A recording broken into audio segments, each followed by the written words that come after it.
Если искать какой-то признак, который объединяет плюс-минус все действия российского режима за последние 2 года, то этим признаком, как ни странно, будет не какое-то нарочное злодейство, но потрясающий воображение уровень инфантилизма. Что вообще такое инфантилизм? Что отличает детское поведение? Ребенок из-за отсутствия жизненного опыта не видит связи между поступками и их последствиями. Примерно во всех книгах воспитания детей вы встретите примерно такой совет. Если уж нужно ругать за что-то ребенка, делайте это сразу по горячим следам. Для вас между утопленным в ванне айпадом и текущим моментом прошло 2 часа. Для 3-летки это событие прошлой жизни и вообще произошло не с ним. С точки зрения ребенка нет связи между событиями, а родители разозлились непонятно почему. По сути же дела, все воспитание сводится к строительству таких мостов. Нужно разъяснить, что если ты сделаешь А, то произойдет Б. Не наденешь курточку – простудишься. Сделаешь кому-то пакость – он расстроится. Объешься сладкого – зубы заболят и так далее. Во время взросления эти мосты удлиняются. Взрослый человек способен осознать не только моментальные последствия, условно, если перепить вечером, то утром будет болеть голова, но и длительные. Типа, если я влезу в кредит на машину, то зарплаты на жизнь не хватит. Если человек, вырастая, не выстраивает таких мостов, не осознает связи между поступками и последствиями, то инфантильное поведение становится преступным. Главное свойство преступника не жестокость и не алчность, а то, что для него, как для 3-летки, не существует отложенных последствий. В голове преступника ограбление магазина ведет только к наживе, о поимке и наказании он особо не думает. Наш правящий класс всегда склонен именно к такому поведению. Всегда мыслил одним днем. Неважно, как сегодняшнее решение аукнется в будущем, ведь это проблема уже будущего. Но никогда такая модель поведения не была столь очевидна и губительна, как в последние 2,5 года. Вот как выглядело инфантильное поведение раньше? Как заморозка и изъятие пенсионных накоплений граждан, например.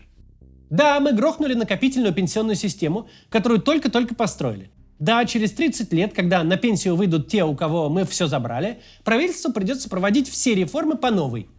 Но тоже будет через 30 лет. Заниматься этим будем точно не мы. У нас 2013 год на дворе. Нам прямо сейчас нужно закрыть дыру в бюджете. Вот наша проблема. А через 30 лет будет уже не наша. Или захват Крыма. Не нужно быть экспертом, чтобы понимать, это большая мина, которая в будущем непременно рванет. Ведь Крым не может вечно оставаться в серой зоне и жить только на перекрывающих бюджетных дотациях. Но пока-то может, и через 10 лет сможет. На наш век хватит. А что там будет дальше? Как будущая власть будет решать эти проблемы? Уже ее головная боль. Мы получили рейтинг и консолидацию, ликвидировали последние следы протеста и политической нестабильности. У нас все хорошо. То же самое Чечня. Режим Кадырова обеспечивает тишину и спокойствие. Военных сводок из Грозного нет.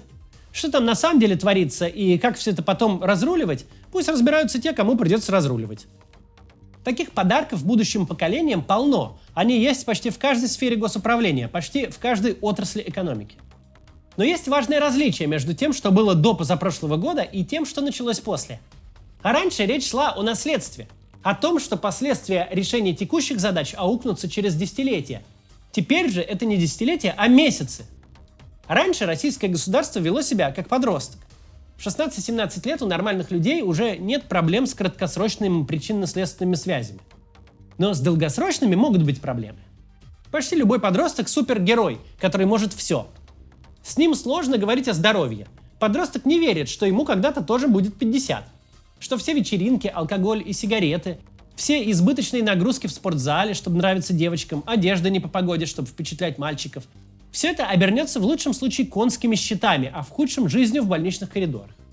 В таком возрасте, когда ничего нигде не болит, сложно понять, что сорвать спину, застудить почки и испортить зубы можно очень легко, быстро и бесплатно. А вот вернуть здоровье долго, дорого, а часто и вовсе невозможно. Сейчас поговорим о роли государства в обозначении общественной нормы. Но сначала небольшое некоммерческое объявление сегодня. Посмотрите, пожалуйста. Когда заблокируют YouTube в России? И заблокируют ли? Точного ответа на эти вопросы мы не знаем. Но можно заранее подготовиться к возможной блокировке, чтобы не лишить себя альтернативных источников информации. VPN, к сожалению, не самый лучший способ решения проблемы. YouTube — это огромный объем данных. С бесплатным VPN вы вряд ли сможете посмотреть этот выпуск в хорошем качестве без пауз. К тому же VPN-сервисы в России тоже блокируют. Для доступа к независимой информации решением может стать приложение «Эхо Онлайн» от команды «Эхо». Все как на радио. Есть сетка вещания, новости в начале каждого часа, которые делает профессиональная информационная служба, и отдельные программы. С помощью приложения вы сможете слушать круглосуточный эфир с передачами от Александра Плющева, Екатерины Шульман, Матвея Гонопольского, Тамары Эйдельман и многих других авторов. Сможете послушать и подкасты «Медиазоны», «Но Медиа», «Из России», «Холод», «The Insider», «Голос Америки» и «7 на 7». Приложение «Эхо Онлайн» можно скачать на смартфон, на планшет и даже на телевизор, если он работает на Android. Конечно, на iPhone и iPad приложение тоже работает. Оно довольно минималистичное. Есть кнопка «Включить прямой эфир», есть программа передач и возможность перейти на сайт Эхо без VPN. Так вы, кстати, можете почитать расшифровки моих видео, например. Что немаловажно, аудиопоток можно слушать в фоновом режиме, когда ваш экран заблокирован или пока вы параллельно используете другое приложение. Скачивайте приложение «Эхо Онлайн» с помощью QR-кода на экране или по ссылке в описании. Новости «Эхо», которые выходят в эфире, также можно читать в телеграм-канале «Эхо Новости». Там все самое важное и без лишних уведомлений. Есть и другой телеграм-канал «Эхо FM», где в формате дайджеста публикуются мнения экспертов и лучшие материалы российских и зарубежных СМИ. Непременно подпишитесь на оба канала с помощью QR-кода или по ссылке в описании. Продолжим. Во время войны логика людей, принимающих решения, деградировала. Речь уже не о том, что проблемы маринуются для абстрактного будущего. Теперь речь о последствиях немедленных. Только в 4 года можно всерьез думать, что ненавистные рыбные котлеты, закинутые под кровать, никогда не будут обнаружены родителями. Только Путин мог решить, что уголовник с частной армией никогда его не ослушается. Только чрезвычайно наивный человек может считать, что кровавое порно, в которое превратилась российская пропаганда и вообще все публичное поле, это безвредное сотрясание воздуха. Слегка как бы очевидно, если 24 часа в сутки с перерывом разве что на сплетни о звездах, упиваться кровищей и рекламировать смерть, как новый утюг Тефаль, если убийство людей представлять как способ решить любую проблему, от казнократства для невкусных школьных обедов, если часами напролет перебирать и сравнивать способы порешить людей в поисках самого эффективного, то даже у совершенно здорового человека рано или поздно начнет ехать крыша. Он может всю жизнь на каких-то стрёмных сайтах слушать самых радикальных исламских проповедников, на стрёмных форумах обсуждать строительство мирового халифата, желать смерти всем неверным где-то в глубинах интернета. Но в реальной жизни оставаться милейшим человеком, хорошим отцом и добрым другом, который мухи не обидит. Мало ли у кого какие тараканы, мало ли кто как душу отводит. Но когда государство с высоты своего авторитета без остановки толдычит «убить, убить, убить», украинцев, несогласных, мигрантов, нерадивых чиновников, плохих строителей, неправильных певцов, убить всех, ведь нет человека, нет проблемы, когда государство сознательно ломает гражданам психику и срезает тормоза, оно таким образом толкает самых тихих людей в лапы тех, кто из них сделает смертников-террористов. Не нужно быть 7 пядей во лбу, чтобы стало очевидно. Государство своим публичным поведением задает рамку нормы, описывает желаемое поведение гражданина. Почему американцы, а следом за ним весь мир, всюду льют молоко и пихают сыр в любые блюда? Потому что в период Великой депрессии американскому государству нужно было что-то делать с тотальным перепроизводством молока. И тогда власти смогли всем внушить, что молочные продукты – это чистая амброзия и лекарство от всех болезней. Если вы последовательно продвигаете убийство как самое уважаемое занятие, лучший способ сделать карьеру, заработать денег и признание, выбраться из проблем, долгов и проявить себя, то, конечно, достигнете оперативных целей. Какое-то количество людей после очередного звонка от коллекторов пойдут в военкомат. Но абсолютно очевидно, рекламируя убийство, вы рекламируете не убийство украинцев в составе российской армии на конкретной территории. Вы рекламируете само занятие, образ действий. Любой, кто задумал злодейство, кто за идею или за деньги ищет исполнителей, приходит на подготовленную вами почву. К тем, кому не аноним из интернета, а государство сказало, убийцы преуспевают. Никому же не надо объяснять. Когда Стив Джобс вынес на сцену первый iPhone, он не iPhone людям продал, а идею, что телефон — это не просто звонилка, а весь мир в кармане.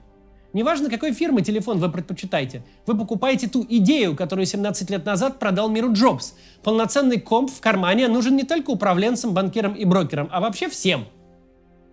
Любой, кто смотрел телевизор в 90-х и начале нулевых, понимает, о чем я говорю. Реклама Индезит продвигала не конкретную стиральную машину, а образ жизни без замачивания и кипячения. Засыпал, нажал, забыл. Вот настоящий товар. А какой логотип на устройстве – вопрос последний. Когда Яндекс.Лавке удается привлечь клиента, это теперь не только их клиент. Он клиент еще и самоката, Озона, каждого, кто предлагает забить холодильник одним касанием экрана. Когда государство воспитывает озверение, оно, конечно, получает новых рекрутов. Нюанс в том, что не только для себя, а для всех операторов насилия, в том числе для радикальных исламистов. Государство даже на формальном, недекларативном уровне давненько не представляет убийство чем-то плохим. Казалось бы, что мешает на вопрос о смерти политического оппонента, например, бывшего чекиста или журналиста, ответить: вы вывеской-то не ошиблись? Тут российское государство, а не картель Синалоа. Мы не убиваем людей. По идее, в ответ на такие вопросы нужно картинно обижаться и впадать в ярость. Дескать, как вам такой вопрос вообще в голову пришел? Но слышим мы всякий раз иное. Что убивать было невыгодно, что смерть человека нанесла большой ущерб и больше еще, чем его деятельность, что если бы хотели убить, то довели бы дело до конца. Убийство с точки зрения российского государства не табу, а прикладной вопрос, где выгода и желание должны сойтись. Чисто бухгалтерское отношение к человеческим жизням. Недели не проходит без большого преступления российских военных. До такого, что кровь в жилах стынет. Нельзя сказать, что преступления эти покрывают. Солдат ловит и судит. Но ни один из кейсов государство не сделало показательным, не вытащило в федеральный эфир, не продемонстрировало, что так нельзя, а наоборот, что всех осудили.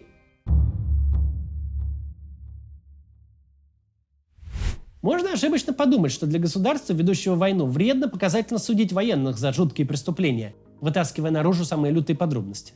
Но на самом деле подобный суд был бы очень даже полезен. Публичные кейсы с судом и наказанием говорят: у нас цивилизованная армия. Да, в нее, безусловно, могут пролезть преступники и отщепенцы, но мы их всех выловим и накажем, так, чтобы другим неповадно было. В армии у нас те, кто бьется с вооруженным противником, а насильники и убийцы сидят в тюремном аквариуме, невзирая ни на какие заслуги. Вредно это? Нет, очень даже полезно. И для внешнего образа, и для армейской дисциплины. Мало того, подобное можно было сделать даже с самыми жуткими событиями. Ну вот, например, резня в Буче. Можно было бы сказать, дескать, да, на войне бывают жуткие преступления, но их совершает не российская армия под командованием Путина, а конкретно Иванов, Петров и Сидоров.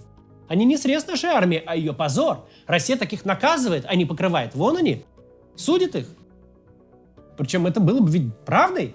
Путин не отдавал приказ творить резню. Те, кто ее устроил, ему не сватья, не братья, не элита. Какие-то солдаты да младшие офицеры, может, средние офицеры или старшие даже. Достаточно было просто за них не впрягаться, не называть убийц героями, и тогда дорога к переговорам той весной не закрылась бы. Попытаемся вспомнить, когда в последний раз российское государство давало понять, что не поощряет кровищу. Когда какой-то громкий кейс нарочно вытаскивали на федеральный уровень и показывали, что такое недопустимо, что никакой статус, связи и деньги отмыться от преступления не помогут.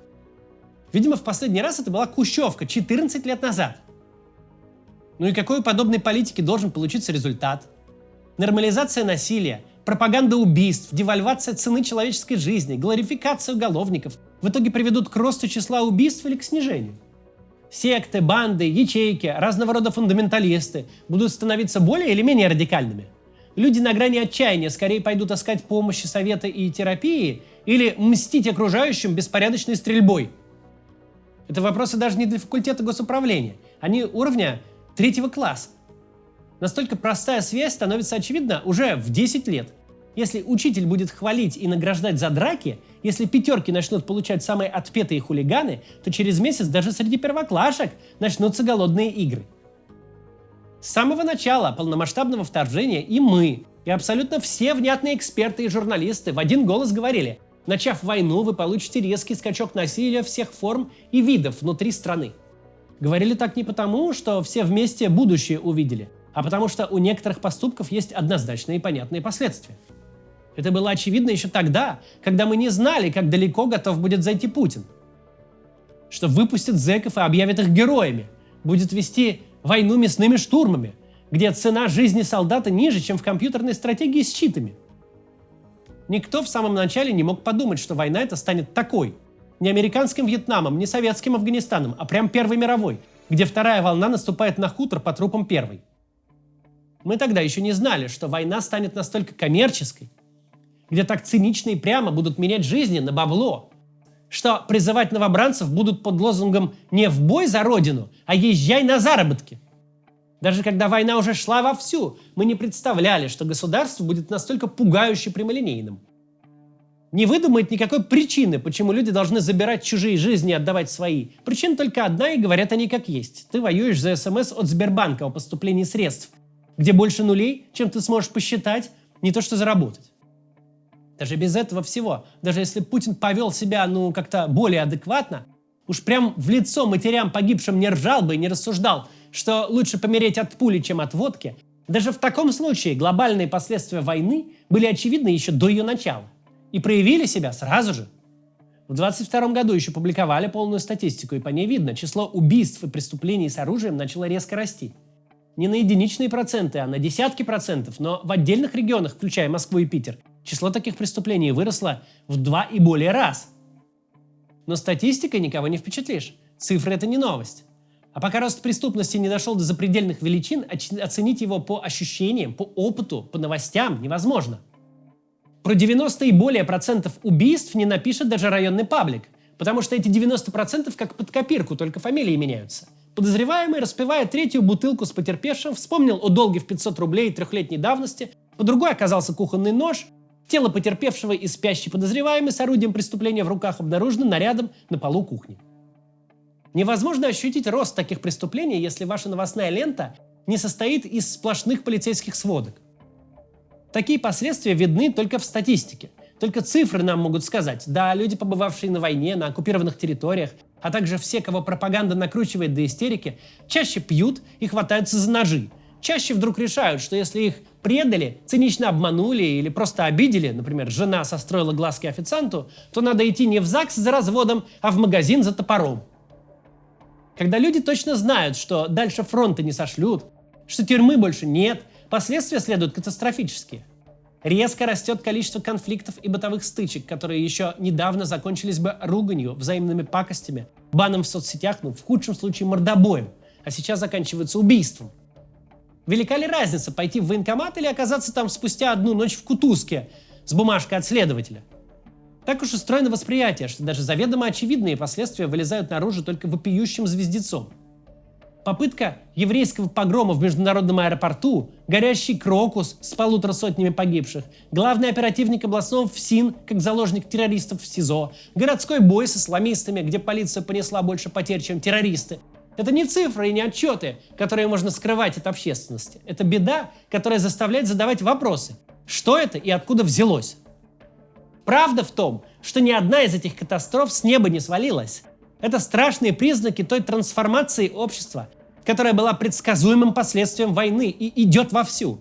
Признаки эти пугают, но бояться надо не их. Бояться надо резкого роста всех маркеров социального нездоровья, а они растут согласно тем крохам статистики, что у нас остались.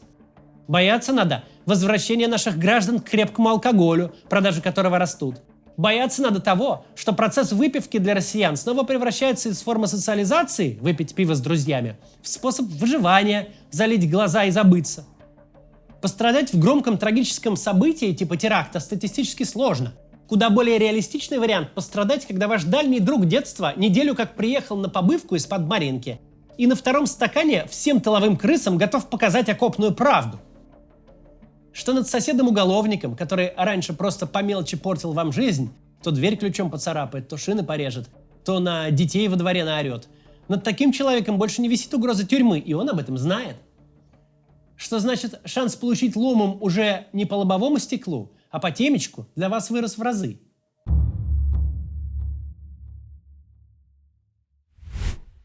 Мы в прошлый раз говорили и сейчас повторим. Фанатизм, насилие ради насилия – это жутко сложное социальное явление, в нем должны разбираться профильные специалисты. Что толкает человека на убийство ничем не схожих людей?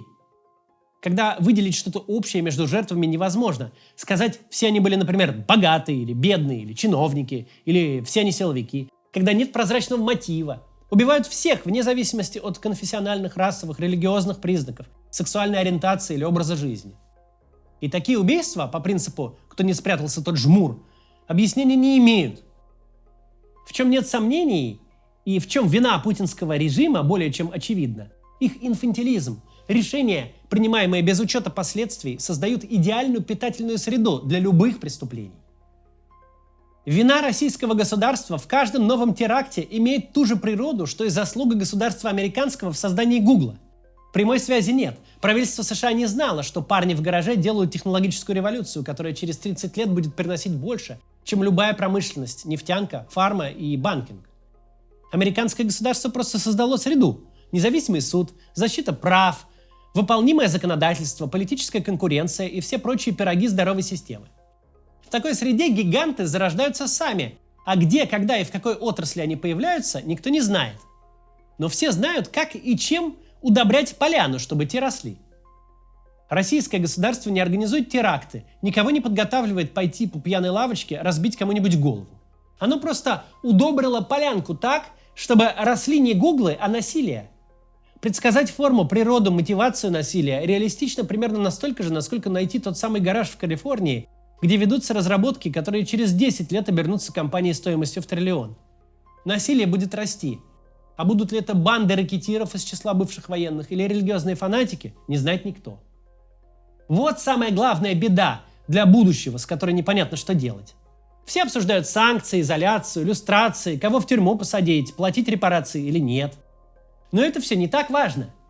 Как только Россия перестанет заниматься фигней, все западные компании и международные отношения вернутся одним днем. Все придут дружить и зарабатывать.